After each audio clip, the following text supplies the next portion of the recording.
Welcome back to another technical deep dive here in the debug zone. Today we're tackling a big question and breaking it down with insights from other users. Hopefully this clears up some misconceptions and helps you get the answer you need. So buckle up, stay a little curious, and let's jump right in.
And that's a wrap.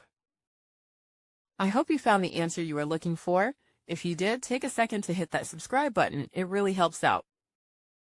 And let me know in the comments which solution worked best for you. See you next time in the debug zone.